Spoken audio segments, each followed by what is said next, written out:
Hello students, welcome to my YouTube channel education Adda 2.0। चलिए हम देखते हैं चैप्टर 11 का क्वेश्चन नंबर 4 रचना है, जो बहुत ही ज़्यादा इम्पोर्टेंट है। रचना का सारे क्वेश्चन आपको इम्पोर्टेंट है, इसलिए देखिए हम क्वेश्चन को देखते हैं। बहुत ही कम टाइमों में कोशिश करते हैं पूरी करने की। तो चलिए क्वेश्चन हमारा क्या कहता है, एक बार सुनिए ध्यान से आप लोग क्वेश्चन को। तो क्वेश्चन हमारा कहता है कि यहाँ से आधार 8 सेंटीमीटर तथा ऊंचाई 4 सेंटीमीटर के एक समद्विबाहु त्रिभुज की रचना करें। तो सबसे पहली बात हमारा क्वेश्चन कहता है कि आधार लीजिए आप 8 सेंटीमीटर और ऊंचाई आप लीजिए कितना 4 सेंटीमीटर के एक समद्विबाहु त्रिभुज की रचना करिए। माना ऊंचाई 4 सेंटीमीटर होना चाहिए और उसका एक समद्विबाहु त्रिभुज की रचना करना है। और उसके बाद कहता है फिर एक अन्य त्रिभुज की, अन्य माने एक दूसरा त्रिभुज की रचना कीजिए, जिसकी भुजाएं जो इस त्रिभुज दिया था, इस त्रिभुज की भुजाएं की संगत भुजाओं की 1.1/2।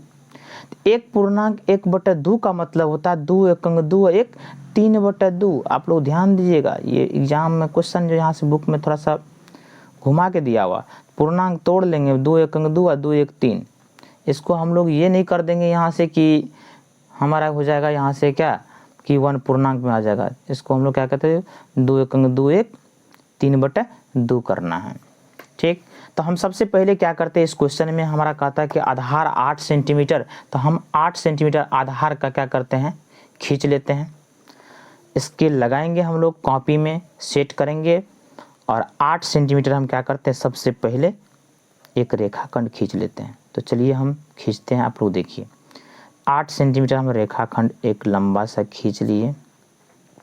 ठीक, खींचने के बाद इसका नाम हम रख देते हैं, नाम दे दिए इसका बी और सी। आप ए बी भी रख सकते हैं, कोई बात नहीं है। उसके बाद कहता हूँ ऊंचाई 4 सेंटीमीटर। ऊंचाई हम डायरेक्टली नहीं ले सकते हैं, ऊंचाई लेने के लिए इस रेखा को हमको समद्विभाजित करना पड़ेगा। और समद्विभाजित करने के लिए आप लोग जान लीजिए आधा से अधिक हमारा चाप लेना पड़ता है।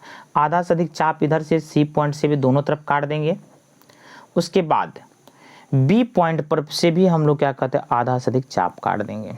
ठीक, और जो एक्स्ट्रा काम होगा इस साइड वाला आप मिटा सकते हैं। हम पेंसिल से नहीं, पेन से बना रहे, आप लोग पेंसिल से बनाइएगा, क्योंकि हम आपको अच्छा स्पष्ट दिखे जिस कारण से हम पेन से बना रहे हैं। और जहाँ पे काटा उस पॉइंट से हमको एक लाइन खींच देंगे, डॉट रेखा में एक लाइन खींच लेंगे, या डायरेक्टली मिला दीजिए कोई बात नहीं है। तो हम एक लाइन खींच दिए यहाँ से,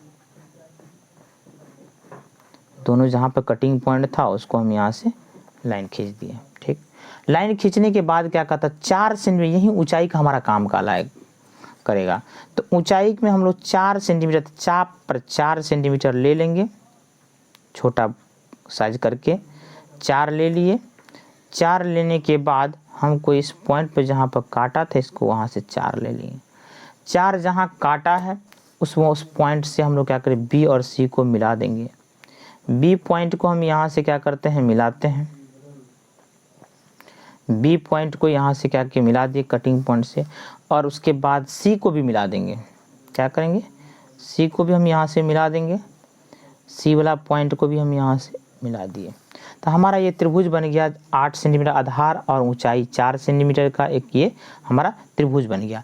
उसके बाद कहता है एक अन्य त्रिभुज की रचना कीजिए जिसकी संगत भुजा के कहता है यहाँ से 3/2 गुनी। तो 3/2 गुनी और अगर ऊपर अंश क्या है 3/2 गुनी में अंश बड़ा है और हर छोटा है। तो 3 ऐसे यहाँ से सबसे पहले न्यून कोण बी पर से एक न्यून कोण खींच लेंगे, दे करके न्यून कोण लेकर एक रेखा खींच लेंगे।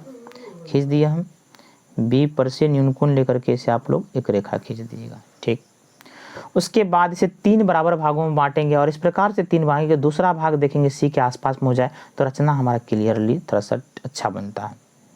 1 2 3, थोड़ा छोटा भी है तो कोई बात नहीं, लेकिन प्रयास करिए कि उसके आसपास में आए तो अच्छा सा ठीक रहता है। एक पॉइंट, दूसरा पॉइंट और तीसरा पॉइंट। चलिए कहीं सर यहाँ तक कोई बात नहीं, तीसरा यहीं आए तो उसके लिए कोई दिक्कत नहीं। दूसरा पॉइंट को हम डायरेक्टली मिला देंगे। क्या करेंगे, दूसरा वाला पॉइंट को हम सी से डायरेक्ट मिला देते हैं। थोड़ा सा हम पीछे करके ही दिखाए हैं अब की बार। तो यहाँ से सी वाला पॉइंट से हम यहाँ से क्या करेंगे, जो दूसरा कटिंग हमारा पॉइंट बनता है उस पॉइंट को सी पॉइंट से डायरेक्ट मिलाएंगे।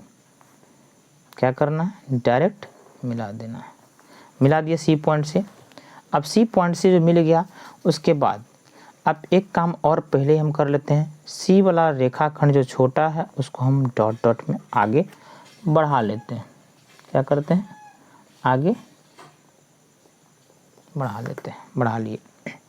उसके बाद ये पॉइंट हमारा B1 था, ये पॉइंट जो बना हमारा B2 था और ये पॉइंट हमारा B3 था।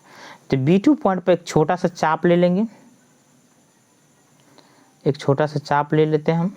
उसी चाप से फिर B3 पे भी करेंगे। चाप ले लिए, उसके बाद सेम चाप से, चाप को छोटा बड़ा नहीं करना है, सेम चाप से यहाँ पे तीसरा यहाँ से भी ले लिए। उसके बाद इस कोण को नाप लेंगे हम, जो काटे थे वहाँ पर दूसरा पॉइंट पर कोण को नाप लेंगे। एक्यूरेट, छोटा बड़ा नहीं करना है, एक्यूरेट यहाँ से नाप लेंगे। एक्यूरेट नाप लिए। उसके बाद तीसरा पॉइंट पर यहाँ से सेम उसी चाप से काट लेंगे। काटने के बाद जहाँ कटिंग हुआ उस कटिंग पॉइंट को हम डायरेक्टली मिला देते हैं। यहाँ से वह कटिंग पॉइंट को हम डायरेक्ट मिला देंगे। ध्यान दीजिए टेढ़ा नहीं होना चाहिए और ये रेखा हमेशा समांतर जाता है, आप लोग याद रखिएगा। तो हम यहाँ से कटिंग पॉइंट से मिला दिए तीसरा पॉइंट को। ठीक, देखिए हमारा ये रेखा समांतर जा रहा है। उसके बाद फिर चाप, कोई सा चाप ले लीजिए, कोई दिक्कत नहीं। एक चाप फिर यहाँ से काटेंगे, कोण बना दिए। फिर वही चाप से जहाँ पे ये काटा था उसी चाप पर हम लोग क्या करें, फिर एक से चाप काट लिए, लेते हैं, काट लिए हम। कटिंग यहाँ से करने के बाद हम इस पॉइंट को सी था यहाँ, तो सी डैश ले लेते हैं, सी डैश। और यहाँ पे जो चाप काटे उसी चाप से यहाँ से फिर छोटा करके यहाँ से कोण को नाप लेंगे। नाप लिए, उसी नाप से फिर जो यहाँ चाप काटे उस चाप पे भी कोण बना लेंगे।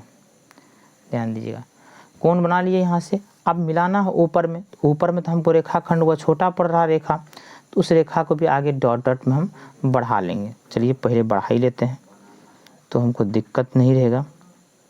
इसे क्या करते हैं, डॉट डॉट लाइन में हम क्या करते हैं, बढ़ा लेते हैं आगे की ओर, ऊपर की ओर से डॉट डॉट लाइन में बढ़ाएंगे। आप डायरेक्टली सीधा लाइन भी खींच सकते, नहीं हुआ तो डॉट सीधा खींच लीजिएगा, कोई बात नहीं। उसके बाद हमारा जहाँ पे ये कटिंग पॉइंट हुआ था उसको स्केल बैठाने के बाद सीधा हम क्या करेंगे, मिला देंगे। क्या करेंगे, उसे डायरेक्टली सीधा मिला देना है। सी पॉइंट पर से डायरेक्ट उस कटिंग पॉइंट को मिला देंगे। यहाँ पे स्केल सीधा करके बैठाना है और यहाँ से सीधा मिला देंगे। ये हमारा कंप्लीट रचना बन गया, ये मिल गया हमारा। यहाँ पे इस पॉइंट को हम ए लेंगे तो यहाँ ऊपर वाला हमारा क्या होगा, ए डैश बन जाएगा। तो ये हमारा ए डैश, यहाँ से ये ए वाला पॉइंट है, ये हमारा क्या है, बी सी। तो ये हमारा कंप्लीट रचना बन गया। बस इसमें लिखना क्या, जो चीज़ हम लिए हैं उसको लिख देंगे। रचना देने के बाद यहाँ से नीचे से लिख देंगे हम, रचना लेने के बाद यहाँ से नीचे में लिख देंगे क्या क्या लिए थे। तो ये हमारा BC कितना था, 8 सेंटीमीटर। इसके बाद यहाँ से A था तो आप इसको लंब को यहाँ से N दे दीजिए। N हमारा कितना लंब था, 4 सेंटीमीटर, जिसको ऊंचाई कहते हैं। तो लिख देंगे, इसको हम दे देंगे यहाँ से BC बराबर हमारा जो दिया हुआ था 8 सेंटीमीटर, लिख दिया 8 सेंटीमीटर। लंब जो हमारा था ये, जिसको ऊंचाई हमारा AN जो है ये कितना था, 4 सेंटीमीटर, 4 सेंटीमीटर ले लिए। बस ज़्यादा कुछ नहीं लिखना, ये कंप्लीट हो गया। एक बार फिर से आप लोग समझ लीजिए शॉर्ट में, ध्यान दीजिएगा। क्वेश्चन का था यहाँ से आधार 8 सेंटीमीटर तथा ऊंचाई 4 सेंटीमीटर के एक समद्विबाहु त्रिभुज की रचना कीजिए और फिर एक अन्य त्रिभुज की रचना कीजिए जिसकी भुजाएं इस समद्विबाहु त्रिभुज की संगत भुजाओं की 1/2, इसको पूर्णांक तोड़ना, 2 1 2 1 3/2 गुनी हो। तो सबसे पहले करा आधार 8 सेंटीमीटर था, हम आधार 8 सेंटीमीटर का एक रेखाखंड खींच लिए स्केल से, जिसका नाम दे दिया हम क्या, BC। और उसके बाद आधार खींचने के बाद कहता है यहाँ से इस रेखाखंड को समद्विभाजित कर देंगे। एक आधा से अधिक चाप लेने के बाद समद्विभाजित कर देंगे, और समद्विभाजित कर देंगे C पर से चाप आधा से अधिक मारेंगे, इधर भी मार देंगे, B पर से वही चाप मार देंगे, जहाँ काटा उसको मिला देंगे। अब लाइन सीधा खींच दीजिए या डॉट डॉट मिलिए। खींचने के बाद यहाँ से क्या कहता है ऊंचाई, यही ऊंचाई काम करेगा, उसको 4 का चाप लेके काट देना है। जहाँ कटिंग हुआ उसे बी पॉइंट से और सी पॉइंट से मिला दिए, वह ऊपर का त्रिभुज बन गया। उसके बाद करना कैसे, समद्विभाजित करना है। तो बी पर से एक न्यून कोण लेकर छोटा से लेकर रेखाखंड खींच देंगे, बी पर से न्यून कोण लेकर के एक रेखाखंड खींच देंगे, उसे 3 बराबर भाग में, क्योंकि 3/2 गुनी था तो बड़का पार्ट 3 है, 3 भाग में बांटेंगे और इस प्रकार से बांटेंगे। तीसरा भाग प्रयास करेंगे कि तीसरा भाग सी से बाहर हो, तो देखने में फिगर अच्छा बनता है।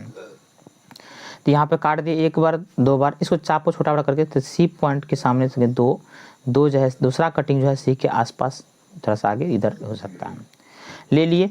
उसके बाद दूसरा पॉइंट जो हमारा था B2 को डायरेक्टली सी से मिला दिया। उसके बाद B2 पर चाप छोटा सा लेने के बाद वो काट लिया, उसी चाप को यहाँ से B3 पर काटेंगे और इसका कोण मापने के बाद फिर यहाँ से B3 पर कोण यहाँ से माप करके काट देंगे। काटने के बाद यहाँ डायरेक्टली मिला देंगे। यहाँ ऊपर वाला लाइन जो छोटा रहेगा उसको डॉट डॉट बढ़ा लेना है। मिलाने के बाद यहाँ पे जो बना ये सी था, तो यहाँ पर आगे सी डैश कर दिए, ठीक। उसके बाद एक छोटा सा चाप लेकर सी पर फिर चाप से कोण बनाएंगे। करने के बाद उसी चाप से फिर यहाँ सी डैश पर यहाँ से कोण बनाएंगे। इस कोण को नाप करके यहाँ भी काट दिए चाप, इसको डायरेक्टली मिला देंगे। प्रयास करिए, देखिए ये सीधा होना चाहिए, समांतर है तो समझ लीजिए हमारा ग्राफ, ये रचना जो बना सही बना है। मिला दिए, ये हमारा कंप्लीट रचना बन गया। इसका नेक्स्ट जो है पहला, दूसरा और तीसरा का लिंक हम सब ये डिस्क्रिप्शन में डाल देते हैं। यदि आप नहीं देखे तो उसे देख लीजिएगा और देख करके बताइएगा। आप लोग लाइक सब्सक्राइब और कमेंट करिएगा और बताइएगा वीडियो कैसा लगा। फिर हम देखते हैं नेक्स्ट वीडियो में। Thank you.